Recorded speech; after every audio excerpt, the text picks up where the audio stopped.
Merry meet YouTube. It's Sunshine. Time for another Herbal 101.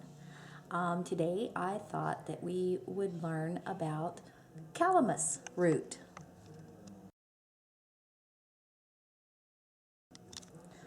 So today I thought that I would give you all some information on calamus root. This is calamus root. And let's go ahead and put some out here where you can see it. Now, calamus root is very interesting. First of all, let's go over its looks and its smells. It definitely looks like a ground up root. That's what it looks like. But the smell that it has is incredible. It's earthy with a little bit of spicy, almost kind of like, almost has a cinnamon smell to it in a way when you ground it up really, really good. It's actually gone on the endangered list in India. It has become extremely rare, so it's hard to find there. And I can tell you that the essential oil for calamus root has it's actually illegal in the United States because it's considered to be, well, certain breeds of calamus root are considered to be carcinogenic and reportedly sometimes even hallucinogenic. So you can't get the essential oil in the United States, or if you can, be sure to let me know how you're getting it, and I would like to get my hands on some. But nonetheless, calamus root was used a great deal by the Egyptians in their kaifi recipes. It's also awesome in a tea for digestive problems. If you put some of the root in a small pan with a small amount of water and you boil it, inhaling the flame, not the flames, good Lord, don't be inhaling flames. Inhaling the steam will help sometimes if you have bronchitis or sinusitis. It's also used in Ayurvedic medicines. They seem to feel that it helps to restore the brain and the neurosystem. If you grind it up really, really good and mix it into a poultice, putting it on your joints, it helps with rheumatism or rheumatoid pain. You can also grind it up really good and mix it into a paste with water and apply it to unopened skin boils. And make sure they're not open, because if you put it on an open one, you're going to hurt yourself. But if you have a blister of some sort or a skin boil of some sort, this in a paste will also help. It is considered a summer herb in our craft, and it's related to the moon, so using it in the summertime, especially during full moon, is when it gives its best effect. But today what I wanted to show you is my altar cleansing loose incense that I use with calamus root. So let's go ahead and put this aside. And in my recipe, I use calamus root. Get a pen because there's a couple of things that go in this. I use calamus root. I use frankincense, and this is resin.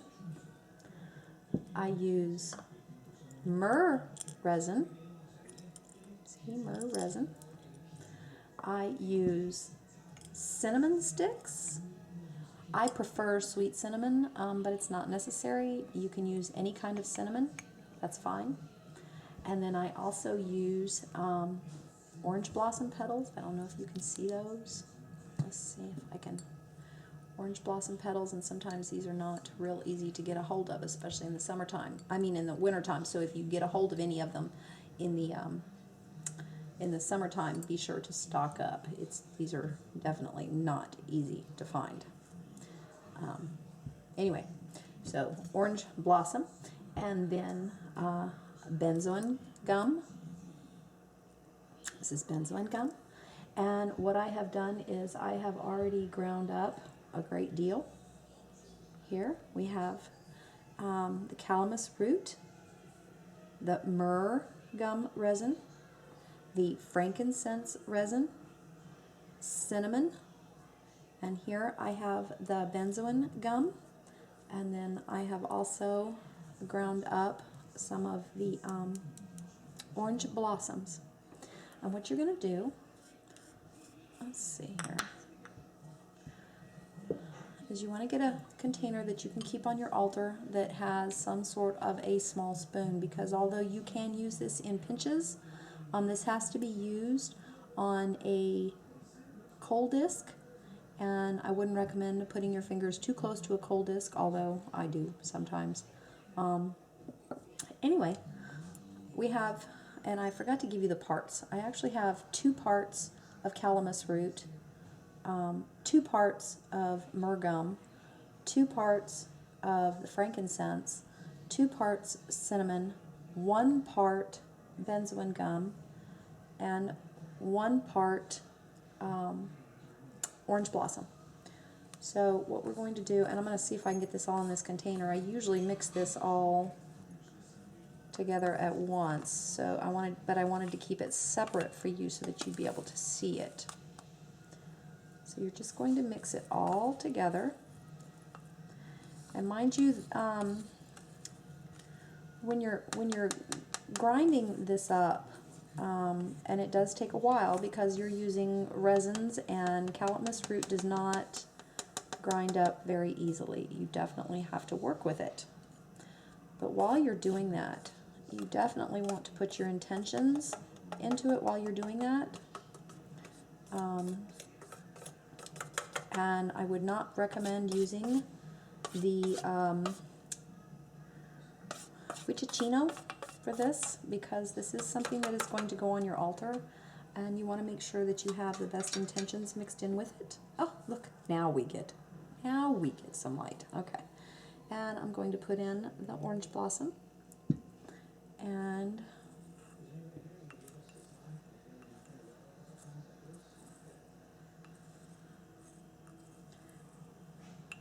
with intentions.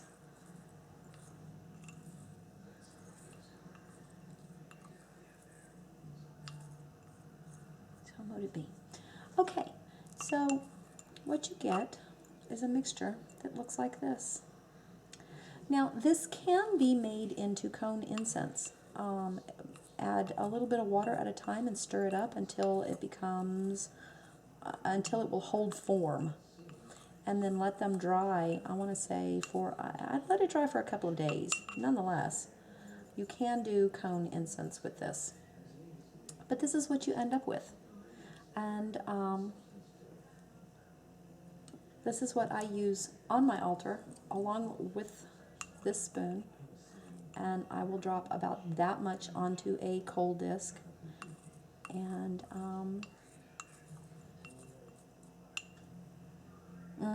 smells very earthy, very good grounding, good altar cleansing incense. And I do actually burn this quite often. So, so there you go. That is your 101 on calamus root. I hope that you'll use it because it is an awesome herb. Do some research on it. If you learn anything new or want to give me some more information on it, I'm more than open to it. Otherwise, I hope y'all have a wonderful day or a wonderful evening, whichever one it is, and I will be talking to you soon. Y'all have a blessed day. Take care. Bye-bye.